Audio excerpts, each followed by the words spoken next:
Helen is not only my coworker, but she's been my friend for the 13 or so years that we worked together.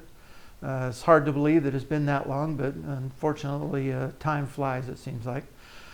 She's decided to leave the company and go off and explore whatever life has in store for her next. And while we'll miss her, we certainly wish her luck. She's been a friend and supporter of my woodworking over the years and has provided me with some walnut and some oak that have been in her family for a long time. I've made some projects for her family members, which I hope they're still enjoying today. So it only seemed fitting that I would make her some kind of going away gift that would be wood of some sort. So what I came up with was this segmented turning. It's got some mahogany on the bottom, and then there's a bubinga ring that separates the mahogany from the walnut.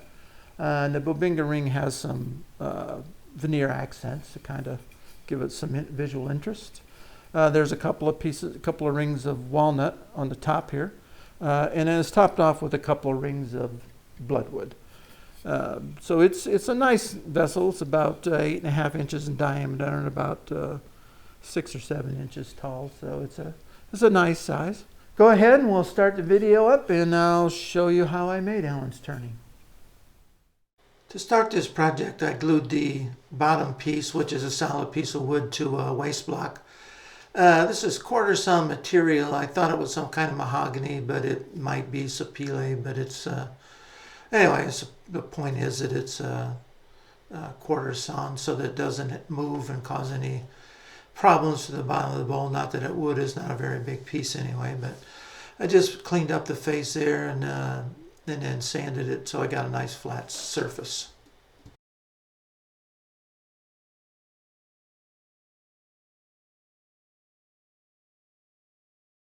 To cut all the rings for this bowl, I'm using a wedgie sled. I have a separate video on this sled, and actually it's pretty much shows cutting the same ring. So for all the rings, I'm going to use the wedgie sled to make them. So this is the only one I'm going to show because the process is pretty much the same other than the width of the board that I'm using.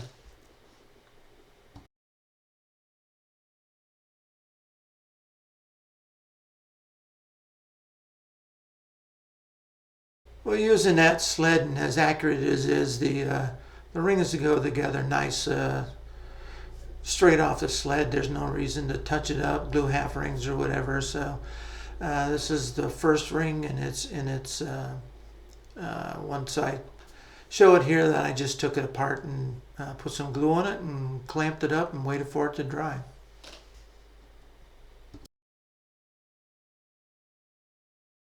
So between that bottom solid piece of wood and the first ring, I wanted some veneer. So I got 2 pieces of black and 1 piece of white. So I'm going to glue those on there so that that ring fits up against them and gives it a little visual interest at the bottom of the bowl. It was a little difficult keeping the veneer in place with that glue on it, but it eventually worked out. One thing you notice is on this particular bowl, I'm using my large jaws of my chuck and mounted on my tailstock to put the rings on. This is not a very good angle, so on the next ring it'll have a little bit better angle, and I'll show you better what I was doing. But now that the glue's dried on that ring, I need to clean it up. I'm going to use a round nose scraper to clean up the face and turn it down to thickness. All the rings are 1/2 inch thick in this bowl, so I just keep checking it for flatness with my ruler and keep going at it until I get it down to the thickness that I want, and making sure that the face is nice and flat. That mahogany turns really nice, comes off in some nice little streamers there, so it's really a great wood to work with.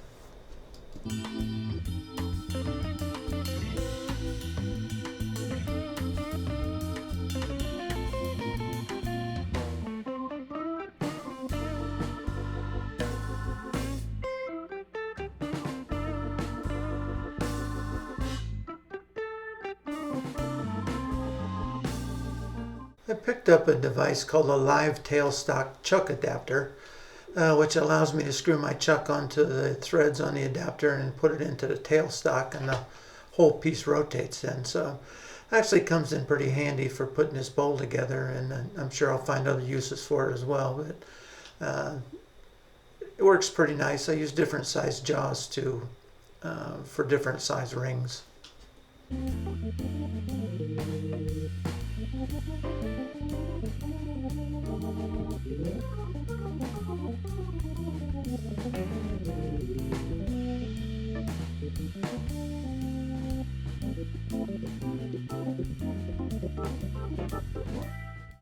This is the very top ring, the bloodwood ring, and it's getting glued onto a waste block that's going to be on the top of the bowl. I used the same jaws, but I removed the rubber bumpers from the things and just used the bolts. I found those bumpers gave a little bit, so the bolts didn't, so it worked out better.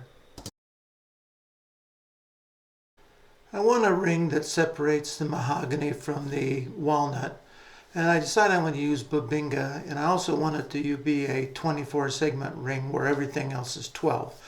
So I got some bubinga stock milled, and I just didn't want it going straight up and down, so I set the blade at 25 degrees, and I'm using the 15 degree 24 segment wedgie to set the fences. So now that I got that all taken care of, I can go ahead and cut the segments, and I'll show you in a minute, but when you cut them, they don't exactly come out the same off of each fence, and you got to make some adjustments for that.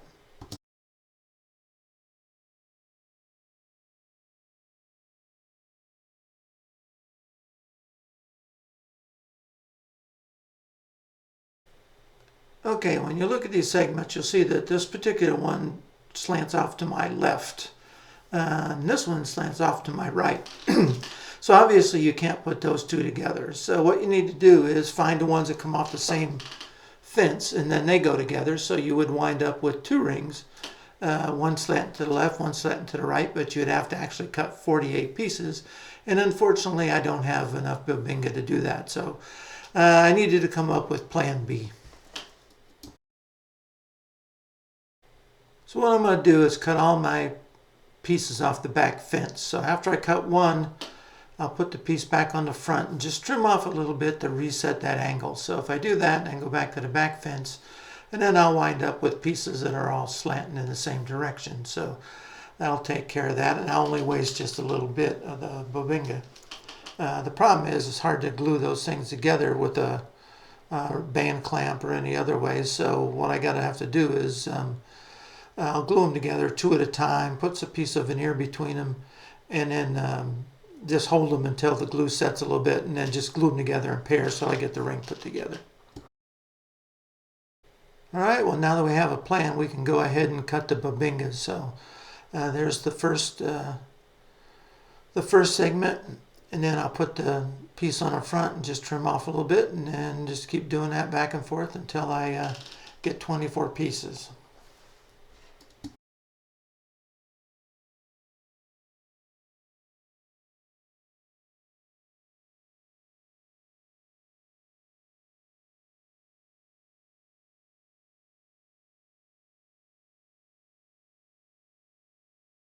Well, it's time to glue up my 24 segment ring.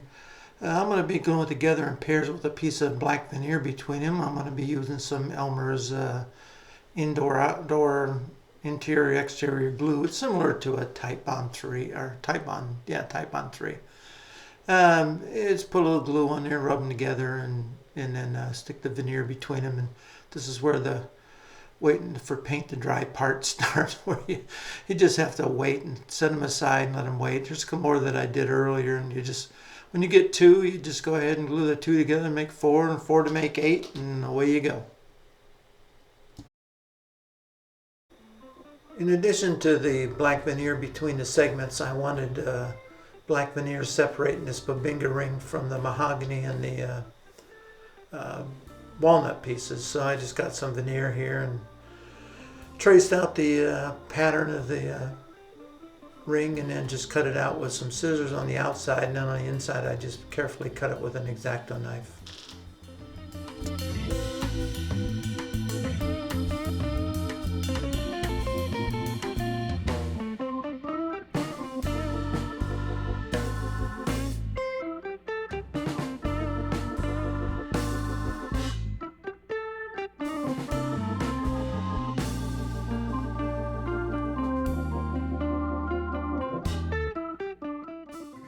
Time to glue the bubinga ring to the bottom portion of the bowl.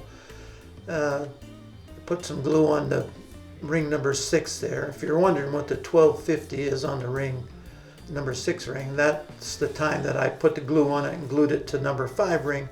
I tend to forget how long that's been since I put the ring on, so I put the time on there, then I get an idea of when I can actually do something with it. So now I got glue on both surfaces. I just stick the first piece of veneer between the two of them and press them together and wait for the glue to dry.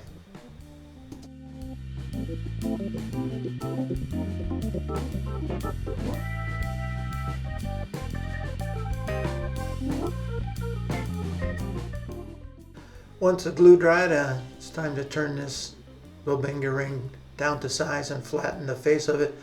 I turned it down to a skinny 3/8 or a fat quarter, so I guess I call it maybe a 5/16. I didn't want it the same size as the other rings, which are 1/2 inch, so it's a little thinner than that. I think about a 5/16, I think is where it would be.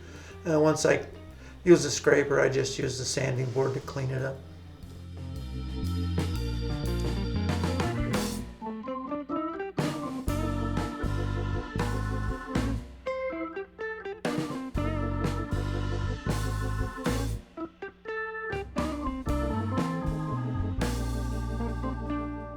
Now I needed to glue on the other veneer ring, so put some glue on the bubinga ring and I'll press it up against the 2 rings, or the top piece, but I'll put some wax paper between them so I don't glue it to the top of the bowl yet. I'm not ready to do that.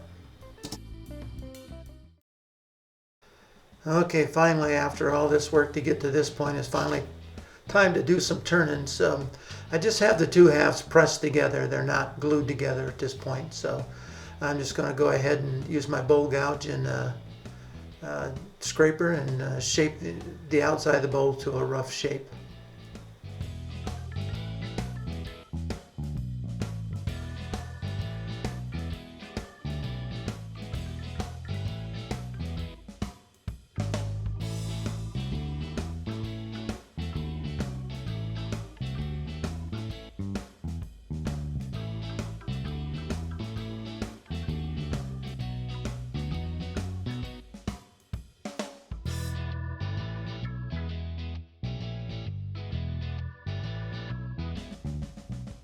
Here right at the end, I get a pretty wicked catch in that bottom piece. Wasn't watching what I'm doing, and right about there. Ouch.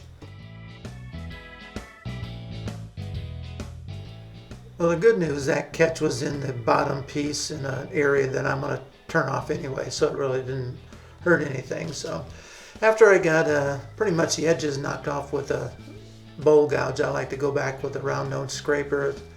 It's a little more, a little less aggressive, and I finished kind of rough shaping it there. I got some areas that I don't feel kind of wrong to me, so I just kind of highlight them and clean them up with the scraper.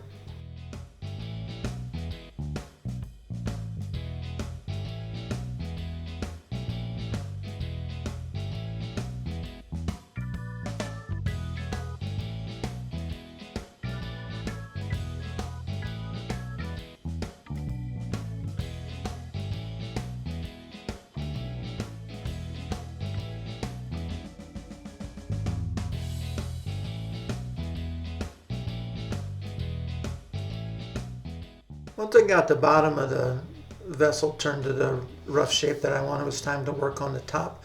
There's really only 3 rings above the bubinga ring. There's 2 walnut and 1 bloodwood, so it's just a matter of shaping those up and getting them to rough shape, which I'm doing here with the bowl gouge, and I also use a scraper on it to get it kind of the shape that I want.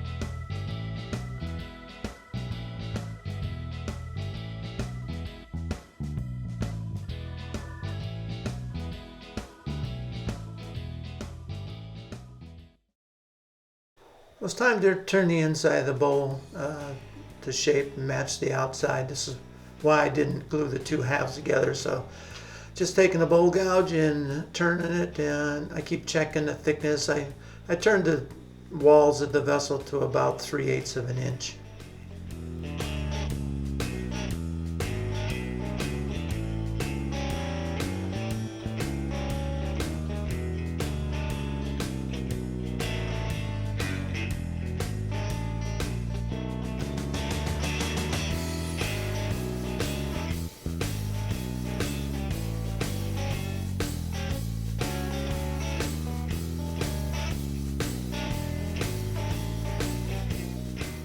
Well, I'm just checking where my progress here with my little calipers. Took a white pencil and marked the final thickness that I want, and I'll just use that as a starting point and then clean up the rest of the inside of the bowl to that same thickness.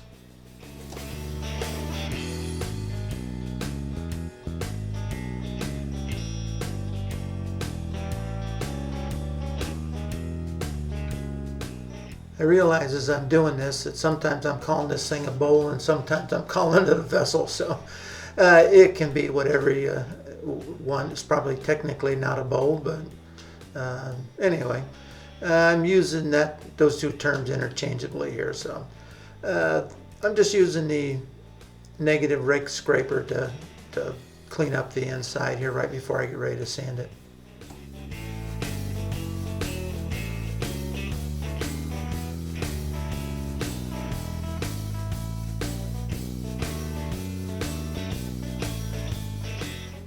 This is the only sanding that I'll show.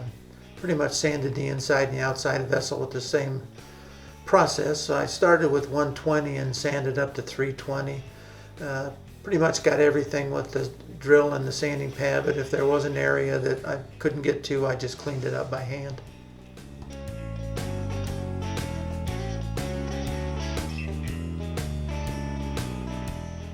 Since the opening in the top is big enough to look through, I thought I'd give something to look at once you do peek inside the turning.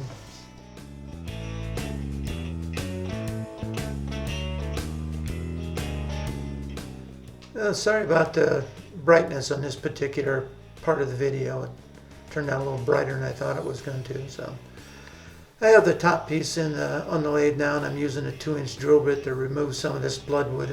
It's pretty hard stuff to turn off, so I thought I would just remove some of it with the drill and save myself a little bit of time.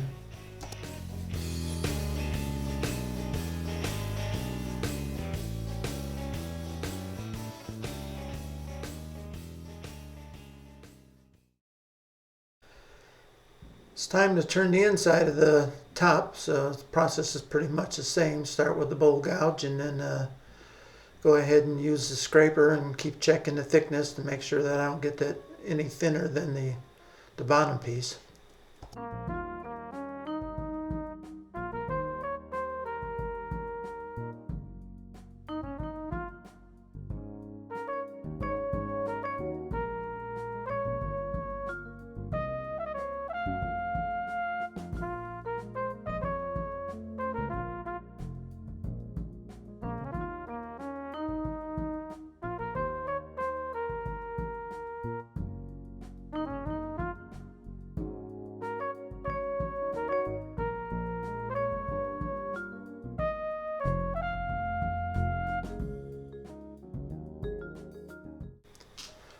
I want the two halves to be the same thickness where they come together, so if you reach inside and touch that joint, it feels like it's all one piece. So I measured the bottom piece with my calipers, and then I'm just using the points on the caliper to mark onto the top piece so I know how thick to turn that.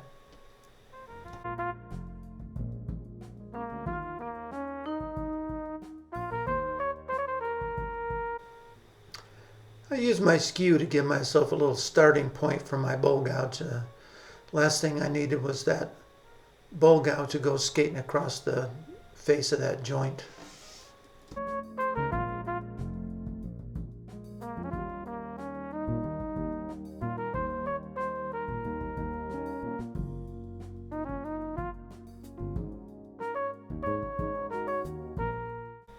I had an area inside there that was a little thinner than the rest of the piece, so I just marked it with a pencil, and then I used my negative rake scraper to clean up the inside of the top of the piece there.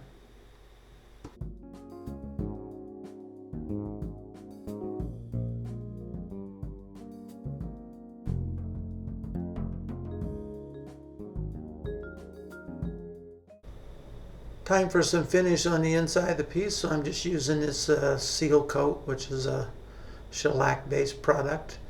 I just put it on with a rag. I put on a couple of coats and then sanded with some 600 and then put another coat on for a total of 3 coats on the inside. Once you start to put the finish on, that bloodwood and walnut really comes to life, and this is really one of my favorite parts of the project.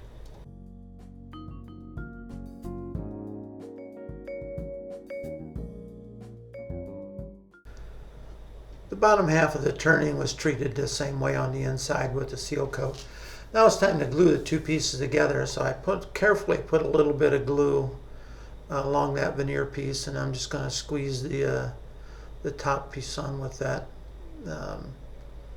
handy little device in my tailstock there. Of course, you make sure you line all the joints up so that they're staggered and not all the same at the same point. Finishing up the outside of the turning here with a negative rake scraper, trying to take down any high spots or low spots and getting the bottom portion to a pleasing shape, and then do a little bit of work on the top side as well.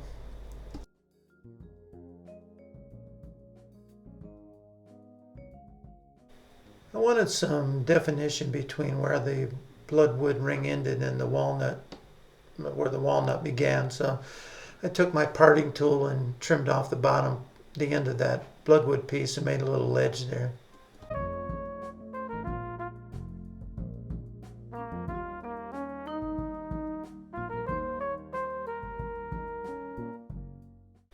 Time to separate the top ring from the waist block, so I'll just use a parting tool to go ahead and do that.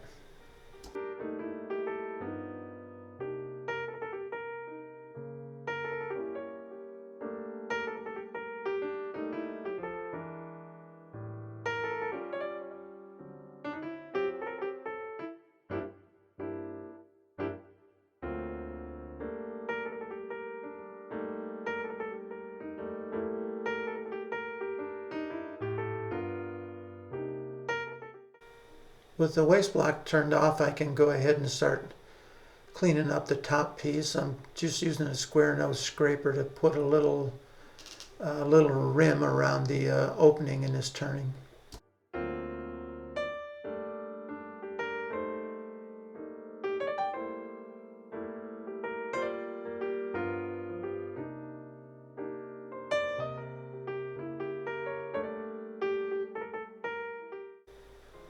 Well, I brought up my homemade cone center. I know it looks like it's not running true, but it is. The back of that cone center where it's glued to that waist block isn't square, so I'll need to clean that up later. But I'm using a scraper that's been ground on the side to clean up some of these little ledges on this top piece of bloodwood.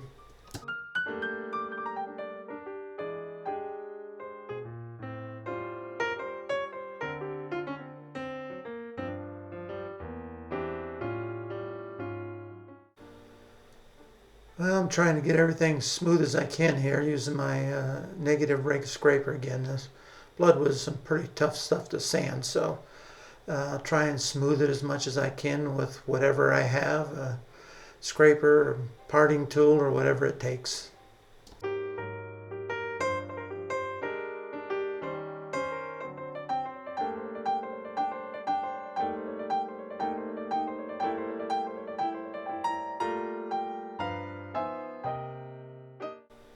Getting close to finished on this piece here. I just took my little white pencil and marked where I want the length I want the bottom piece.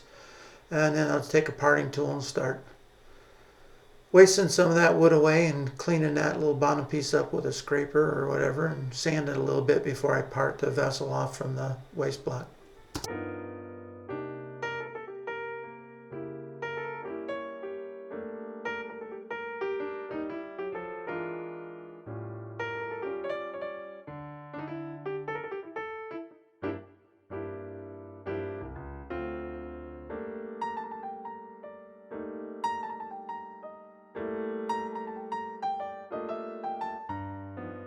Speaking of finish, I probably should put some on the outside of this bowl. I'm just using that seal coat again.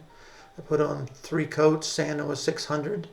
The final finish was general finish is high performance, which is a waterborne finish.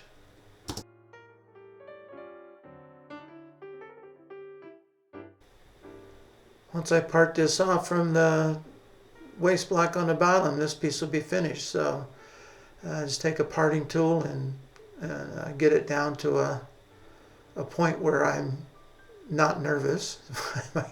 I get too thin on that part, I start to get nervous. So I'll clean it, get it down as far as I am comfortable with, and then I'll just use a saw to cut it off.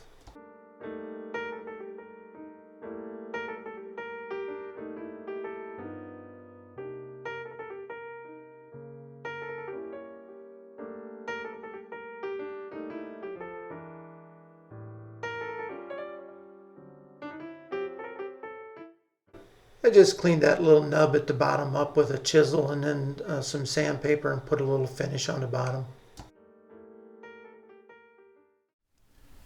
Well, that's how I made Ellen's turning. I hope you enjoyed watching the video as much as I enjoyed making the project. It was a lot of fun. I enjoyed doing segmented turning probably more than some other things that I do in the woodworking area, but they're a lot of fun. And so if you've been thinking about doing some segmented turning, I'd encourage you to give it a try. So that was that project. So again, I thank you for watching, and if you'd like to be notified of my future videos, please go ahead and subscribe.